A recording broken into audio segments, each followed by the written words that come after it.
সঠিক পথে চলা, সত্য কথা বলা, মুমিনের গুণাবলী।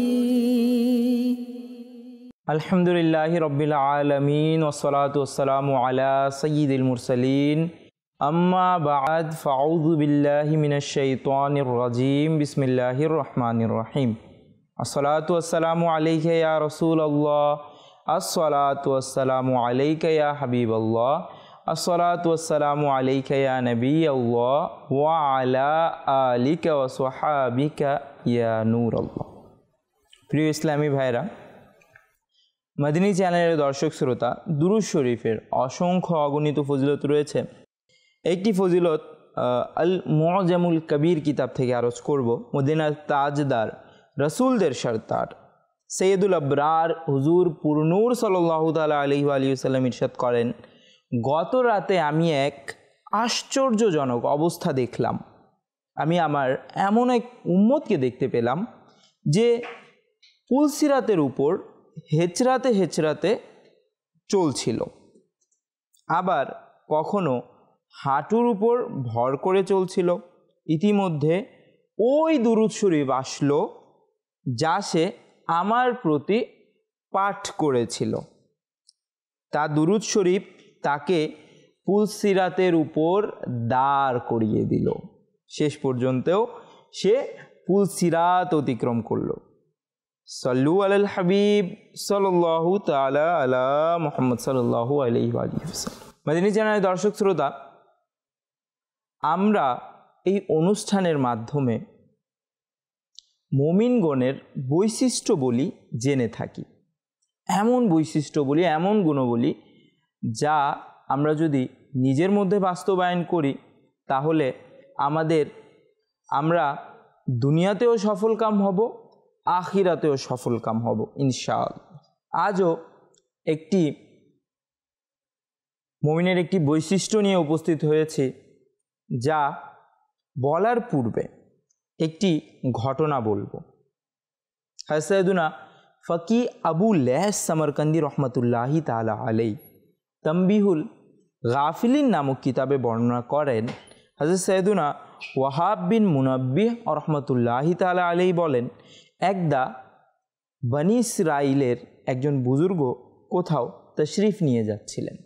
পথিমধ্যে একটি স্থানে হঠাৎ পাথরের একটি বিশাল খণ্ড উপরের দিক হতে মাথার নিকট এসে পৌঁছল।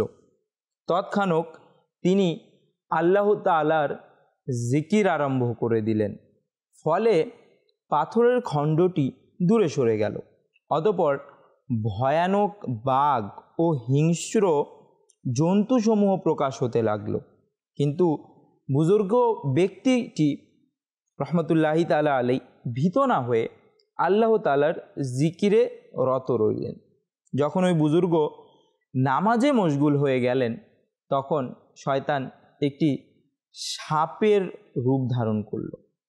আর সেই সাপটি তার পাকে জড়িয়ে ধরতে লাগলো, পার দিকে পেঁচিয়ে পেঁচিয়ে জড়িয়ে ধরল।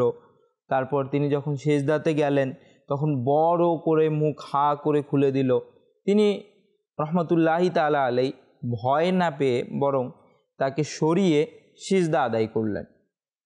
তো এইভাবে করে কয়েকবার তিনি রহমতুল্লাহি তাআলা আলাইহিকে সেই সাপ বিভিন্নভাবে ভয় দেখাতে থাকলো, কিন্তু সে সফল কাম হতে পারল না। তখন সেই সাপ তার আসল আকৃতি, অর্থাৎ সে মূলত শয়তান ছিল, সে শয়তানের আকৃতিতে চলে আসলো। তারপর তিনি রহমতুল্লাহি তাআলা আলাইহিকে সম্বোধন করে বলল যে, আমি আপনার উপর প্রভাবিত হয়েছি, আপনার অনেক সাহস, আপনি আমার সাথে বন্ধুত্ব করে নিন। তো তিনি রহমতুল্লাহি তাআলা আলাইহি বললেন, তুই আমাকে ভয় দেখানোর চেষ্টা করছিলি, কিন্তু আলহামদুলিল্লাহ আমি ভয় পাইনি, আর আমি কখনো তোর সাথে বন্ধুত্ব করব না। শয়তান বলল, ঠিক আছে, অন্তত আপনি এটা জেনে নিন আপনার ইন্তেকালের পর আপনার পরিবারবর্গের অবস্থা কেমন হবে। ওই বুজুর্গ রহমতুল্লাহি তাআলা আলাইহি বললেন, তোর থেকে জানার আমার কোনো প্রয়োজন নেই। শয়তান বলল, তাহলে এটা জেনে নিন আমি লোকদেরকে কিভাবে প্রতারিত করে থাকি। তিনি বললেন, হ্যাঁ এটা বল। শয়তান বলল, আমার 3 ধরনের ফাঁদ আছে। একটি হচ্ছে কৃপণতা, একটি হচ্ছে রাগ, একটি হচ্ছে নেশা। তারপর সে এক একটি ফাঁদ দ্বারা কিভাবে মানুষকে ধোঁকা দেয় সেগুলো খুলে বলল। তো সেই বুজুর্গ সেই 3টির মধ্যে আজকে আমি একটির ব্যাপারে বলবো, সেটি হচ্ছে রাগ। রাগের ব্যাপারে সে বলল যে যখন কাউকে রাগের ফাঁদে আটকাতে সফল হয়ে যায়, তখন যেভাবে ছোট্ট শিশুরা বলকে ছোড়াছড়ি করতে থাকে, বল নিয়ে খেলা করতে থাকে আর আনন্দে মেতে উঠে, আমিও ওইরূপ রাগী ব্যক্তিকে এইভাবে শয়তানের দলে নিক্ষেপ করি। রাগী ব্যক্তি ইলম ও আমলের দিক থেকে যতই উচ্চ মর্যাদার হোক, তার দোয়াতে কোনো মৃত ব্যক্তি জীবিত হওয়ার ক্ষমতা থাকুক না কেন, আমি তার থেকে নিরাশ হই না যদি সে রাগী হয়। কারণ আমি জানি যে তার একদিন রাগ আসবে এবং সে রাগের মাথায় এমন কিছু বলে দিবে, এমন কিছু করে ফেলবে যে তার সব আমল বরবাদ হয়ে যাবে। তো এই 3টি ফাঁদের মধ্যে একটি খুবই মারাত্মক ফাঁদ যা শয়তানের পক্ষ থেকে হয়ে থাকে, রাগ।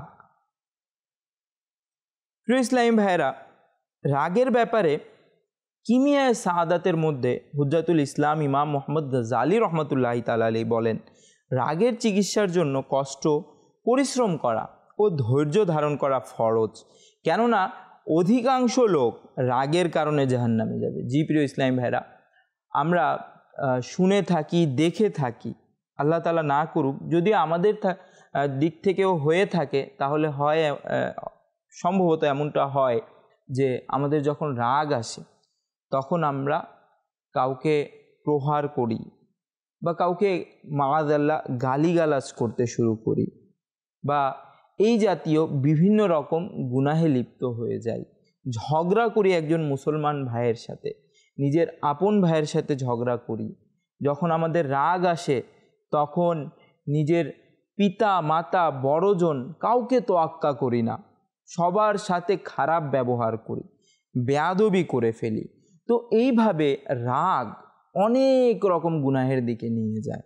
আমরা সচরাচর সংবাদ শুনি, বিভিন্ন কিছু খবর আসে আমাদের কানে যে রাগের মাথায় স্বামী স্ত্রীকে মেরে ফেলছে, রাগের মাথায় 2 দল ঝগড়া লেগে একে অপরকে মেরে ফেলছে, আহত নিহতর ঘটনা ঘটে। কখনো রাগের মাথায় স্বামী স্ত্রীদের মাঝে তালাক হওয়ার ঘটনা হয়ে থাকে, কখনো 2 পরিবারের মধ্যে বিচ্ছেদ ঘটে যায় শুধু এই রাগের কারণে। তো এটা খুবই মারাত্মক ফাঁদ শয়তানের পক্ষ থেকে, যার মধ্যে মানুষ পড়লে যেমনটা বলা হয়েছে যে সেই রাগী ব্যক্তিকে শয়তান একটি খেলার বলের মতো ট্রিট করে। যেভাবে একটি বাচ্চা খেলার বল নিয়ে খেলে, সেইভাবে সেই রাগী ব্যক্তিকে শয়তান একটি খেলার বলের মতো খেলতে থাকে, তাকে যেভাবেই মুড়িয়ে দেয়। কারণ তার রাগ তখন সে ইমোশন, রাগ একটা ইমোশন, রাগ একটা আবেগ, হ্যাঁ, এমন আবেগ যার কারণে মানুষের বুঝ শক্তি তখন কাজ করে না, তখন কিছুক্ষণের জন্য কাজ করা বন্ধ করে দেয়। সে তখন যদি একটু স্থির থাকে, স্থির থেকে রাগটাকে দমন করে, তখন কিন্তু সে এই রকম অনেক রকম গুনাহ থেকে বাঁচতে পারে। তো মাদিনী চ্যানেলের দর্শক শ্রোতা, আমাদের অনুষ্ঠান মুমিনের গুণাবলীর মধ্যে একটি গুণ হচ্ছে ওয়াল কাযিমিনাল গায়য, অর্থাৎ মুমিন রাগ দমনকারী। একজন প্রকৃত মুমিন কখনো বিনা কারণে, শরীর যদি কোনো কারণ না থাকে শরীয়ত সম্মত, রাগ দেখায় না, রাগ প্রকাশ করে না, সে রাগ দমন করে নেয়। হযরত সাইয়েদুনা হাসান বসরি রহমতুল্লাহি তাআলা ফরমান, হে মানব, রাগের বশবর্তী হয়ে তোমরা যেভাবে উত্তেজিত হও, তোমাদের এ উত্তেজনা তোমাদেরকে যাতে জাহান্নামে নিক্ষেপ না করে। প্রিয় ইসলাম ভাইয়ের, এটা দিয়ে তিনি সতর্ক করছেন যে রাগের উত্তেজিত হয়ে আমরা অনেক কিছু করে ফেলি, তো আমরা যেন বিরত থাকি, কেননা এই রাগের মাথায় এই কাজগুলো করা জাহান্নামের দিকে নিয়ে যেতে পারে। নাউযুবিল্লাহ। রাগের সংজ্ঞা কি? মুফতি আহমদ ইয়ার খান নাইমি রহমতুল্লাহি তাআলা আলাইহি বলেন, রাগ নফসের ওই উত্তেজনার নাম যা অন্যদের থেকে প্রতিশোধ নেয়া অথবা সম্পর্ক ছিন্ন করার জন্য উৎসাহ যোগায়। প্রিয় ইসলাম ভাইরা, মাদিনী চ্যানেলের দর্শক শ্রোতা, আমাদের রাগ পরিহার করতে হবে। অর্থাৎ রাগ পরিহার করব বলতে কি, রাগ তো চলে আসে, রাগ একটি ইমোশন যেটার মধ্যে আমাদের এইভাবে কন্ট্রোল নেই যে আমরা এটা বলতে পারবো না যে না রাগ আসেই না, রাগ চলে আসে।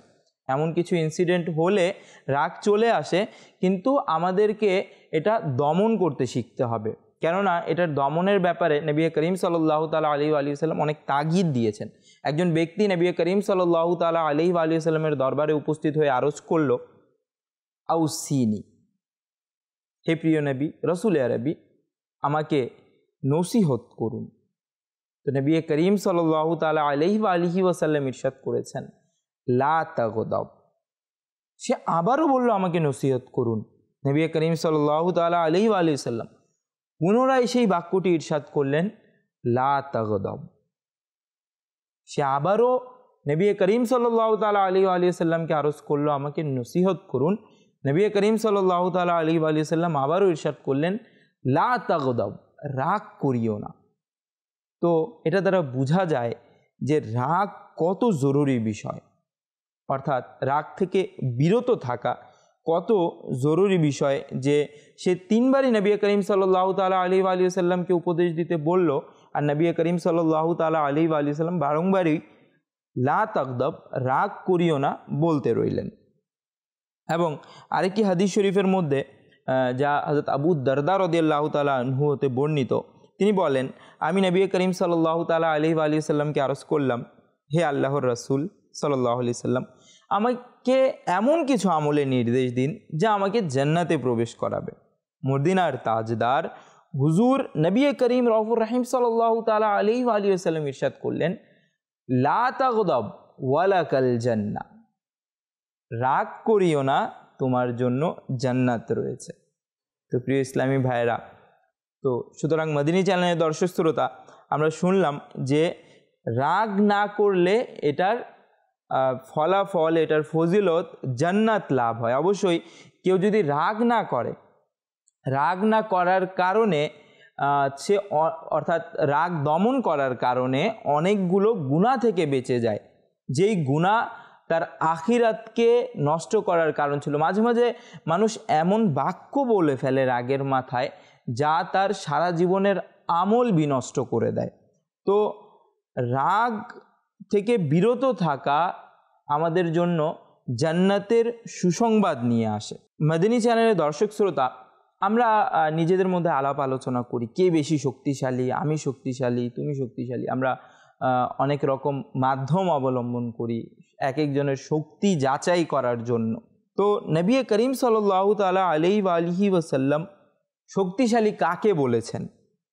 নবী করিম সাল্লাল্লাহু তাআলা আলাইহি ওয়া সাল্লাম বুখারী শরীফের হাদিস ইরশাদ করেন, যে বীর অপরকে কুস্তিতে পরাজিত করে সে শক্তিশালী নয়, বরং শক্তিশালী হচ্ছে সেই যে রাগের সময় নিজেকে দমন করে রাখে।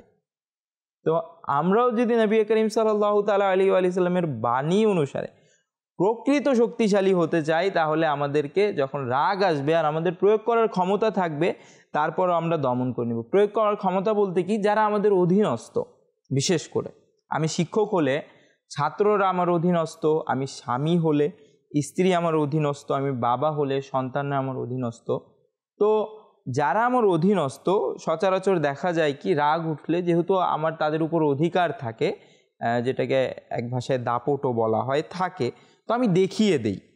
তো এই জায়গায় যেখানে আমি প্রয়োগ করতে পারছি, আমার কর্মচারী অফিসের আমি প্রয়োগ করতে পারছি কিন্তু আমি করছি না, এই জায়গায় রাগকে দমন করাকে বলা হয়েছে যে কোনো ব্যক্তির যদি রাগ প্রয়োগ করার ক্ষমতা থাকে তারপরও সে নিজেকে দমন করে রাখে, তাহলে সে প্রকৃত শক্তিশালী। নবী করিম সাল্লাল্লাহু তাআলা আলাইহি ওয়া সাল্লাম ইরশাদ করেছেন এই সম্পর্কে একটি হাদিস শরীফ, যে ব্যক্তি রাগকে প্রয়োগ করার ক্ষমতা থাকা সত্ত্বেও দমন করবে, কিয়ামতের দিন আল্লাহ ওই ব্যক্তির অন্তরকে নিজের সন্তুষ্টি দিয়ে পরিপূর্ণ করবেন। আর এইভাবে রাগের দমন করার, এইভাবে রাগকে দমন করার অনেক ফজিলত এবং রাগকে প্রয়োগ করার অনেক অনিষ্টতা রয়েছে। তো আসুন আমরা আমাদের বুজুর্গানে দিন আলাইহিমুর রিদওয়ান থেকে জানি যে তারা কিভাবে নিজের রাগকে দমন করতেন, তাদের রাগকে দমন করার পদ্ধতি কি ছিল। হযরত সাইয়েদুনা ইমাম গাজ্জালী রহমাতুল্লাহি তাআলা আলাইহি বর্ণনা করেন, এক ব্যক্তি হযরত আমিরুল মুমিনিন হযরত সাইয়েদুনা উমর বিন আব্দুল আজিজ রহমাতুল্লাহি তাআলা আলাইহির সাথে খারাপ ব্যবহার করেছে। তিনি রহমাতুল্লাহি তাআলা আলাইহি মাথা নিচু করে নিলেন এবং বললেন, হে লোক, তুমি কি আশা করছো যে আমার রাগ আসুক এবং শয়তান আমাকে অহংকার ও ক্ষমতার দাপটে লিপ্ত করুক আর আমি তোমাদের উপর জুলুম করি এবং তোমরা কিয়ামতের দিন আমার থেকে তার প্রতিশোধ নিবে? আমি তা কখনো হতে দিব না। এই বলে তিনি চুপ হয়ে গেলেন। স্মরণ রাখবেন প্রিয় ইসলাম ভাইরা যে হযরত সাইয়েদুনা উমর বিন আব্দুল আজিজ রহমাতুল্লাহি তাআলা আলাইহি তিনি একজন আমিরুল মুমিনিন ছিলেন, অর্ধ পৃথিবীর বাদশাহ ছিলেন। তো তাকে যখন কেউ রাগ দেখাচ্ছিল বা গালিগালাজ করছিল, তো খারাপ ব্যবহার করছিল, তো তার কিন্তু যথেষ্ট শক্তি ছিল তাকে উপযুক্ত শাস্তি দেয়ার। কিন্তু যেহেতু ওনার রাগ চলে এসেছিল, তো তিনি শুধু এটা ভেবে যে না, রাগ করা ভালো না বা রাগ আখিরাতের অনিষ্টতা বয়ে আনে, এটা ভেবে তিনি রাগ করলেন না, বরং চুপ হয়ে গেলেন, তার উপর কোনো ক্ষমতা দেখালেন না। আরেকটি ঘটনা, কোনো ব্যক্তি হযরত সাইয়েদুনা সালমান ফারসি রাদিয়াল্লাহু তাআলা আনহুকে গালি দিলেন। তিনি উত্তরে বললেন, যদি কিয়ামত দিবসে আমার গুনাহের পাল্লা ভারী হয় তাহলে তুমি এখন আমাকে যা বলেছ আমি তার চেয়েও খারাপ, আর যদি আমার সৎ কাজের পাল্লা ভারী হয় আমি তোমার কথার পরোয়া করি না। তিনি চ্যানেলের দর্শক শ্রোতা, আমাদের বুজুর্গানে দিনরা এইভাবে রাগকে দমন করতেন। অধিকতর ক্ষমতা থাকা সত্ত্বেও রাগ প্রয়োগের তিনি ক্ষমা করে দিতেন, রাগকে দমন করে রাখতেন। কেননা রাগ দমন করাই একটি প্রকৃত মুমিনের বৈশিষ্ট্য। মদিনী চ্যানেলের দর্শক শ্রোতা, রাগের ব্যাপারে একটি গুরুত্বপূর্ণ বিষয় হচ্ছে যে রাগের সময় সবচেয়ে মারাত্মক বিষয় সেটি হচ্ছে রাগের মাথায় কোনো সিদ্ধান্ত গ্রহণ করা। রাগের মাথায় সিদ্ধান্ত গ্রহণ করা খুবই একটি মারাত্মক বিষয়। এর মধ্যে হাদিস শরীফের মধ্যেও নিষেধ করা হয়েছে। এর ক্ষেত্রে হাদিস শরীফে রয়েছে, ফা ইন্নী সামিআতু রাসূলুল্লাহি সাল্লাল্লাহু তাআলা আলাইহি ওয়া আলিহি ওয়াসাল্লাম ইয়াকুলু লা ইয়াহকিমুল হাকিমু বাইনা ইসনাইনে ওয়া হুয়া গাদবান। অর্থাৎ একজন সাহাবী বলেন, আমি নবী করিম সাল্লাল্লাহু তাআলা আলাইহি ওয়া আলিহি ওয়াসাল্লাম থেকে শ্রবণ করেছি, নবী করিম সাল্লাল্লাহু তাআলা আলাইহি ওয়া আলিহি ওয়াসাল্লাম ইরশাদ করেছেন যে শাসক যে সিদ্ধান্ত নিবে সে যেন দুজন ব্যক্তির মাঝে এমন অবস্থায় সিদ্ধান্ত না নেয় যে অবস্থাতে সে রাগান্বিত থাকে। অর্থাৎ সে যেন রাগান্বিত অবস্থায় দুজনের মাঝে সিদ্ধান্ত না নেয়। আর এরকম আরও কয়েকটি হাদিস শরীফ আছে যেটার মধ্যে রাগের মাথায় সিদ্ধান্ত নেয়া বা ফয়সালা করা থেকে বিরত থাকার আদেশ দেয়া হয়েছে। তো এটা একটি খুবই গুরুত্বপূর্ণ বিষয় যে আমরা যেন কখনো রাগের মাথায় সিদ্ধান্ত না নিই, কেননা রাগের মাথায় যে সিদ্ধান্তগুলো হয় প্রায় ভুল হওয়ার আশঙ্কা থাকে। এটাকে আমরা এইভাবে বুঝতে পারি যে ইংলিশে একটি কোট আছে, never make permanent decision based on temporary emotions. অর্থাৎ স্থায়ী সিদ্ধান্ত অস্থায়ী আবেগের উপর নির্ভর করে নিও না। আমাদের যে আমরা সিদ্ধান্তগুলো নেই সেগুলো হচ্ছে একটি স্থায়ী সিদ্ধান্ত। আর যেভাবে রাগের মাথায় তালাক হয়ে যায়, তো এই যে তালাকের সিদ্ধান্তটা নেওয়া হচ্ছে এটা কিন্তু স্থায়ী সিদ্ধান্ত, কিন্তু এটা কিসের উপর বেস করে নেওয়া হচ্ছে? রাগের মাথায়। এখন টেম্পোরারি একটা ইমোশন, রাগ হচ্ছে একটা টেম্পোরারি ইমোশন, একটা অস্থায়ী আবেগ। যখন আমরা একটা পার্মানেন্ট সিদ্ধান্ত, একটা পার্মানেন্ট ডিসিশনকে একটা টেম্পোরারি ইমোশনের মধ্যে নির্ভর করে নিব, তো অবশ্যই এটা একটি ভুল বিষয় হবে। তো এটা থেকে আমাদের সবসময় আমরা দেখি যে অনেকে এই রাগের মাথায় তালাক ইত্যাদি হওয়ার পর এসে বলে, না আমি তো রাগের মাথায় বলে দিয়েছিলাম, বা এরকম সেরকম এই জাতীয় অনেক সমস্যায় পড়ে যায়। তো আমাদের উচিত আমরা যেন রাগের মাথায় কোনো সিদ্ধান্তই না নেই, একটু স্থির থাকি। রাগের চিকিৎসার মধ্যে লেখা আছে যে রাগ যখন আসে তখন যেন আমরা উজু করে নিই, দাঁড়িয়ে থাকলে বসে যাই, বসে থাকলে দাঁড়িয়ে যাই, মুভমেন্ট চেঞ্জ করে ফেলি, কিছুটা রাগের মধ্যে ঘাটতি চলে আসবে, জায়গা পরিবর্তন করে ফেলি। মাদিনী চ্যানেলের দর্শক শ্রোতা, আমরা যা শুনেছি আল্লাহ তাআলা আমাদের তার উপর আমল করার তৌফিক দান করুন। মাদিনী চ্যানেলের দর্শক শ্রোতা, আগামী অনুষ্ঠান দেখার আমন্ত্রণ জানিয়ে বিদায় নিচ্ছি। সাল্লু আলাল হাবিব সাল্লাল্লাহু তাআলা আলা মুহাম্মদ সাল্লাল্লাহু আলাইহি ওয়া আলিহি ওয়াসাল্লাম। সঠিক পথে চলা, সত্য কথা বলা, মুমিনের গুনাবলী।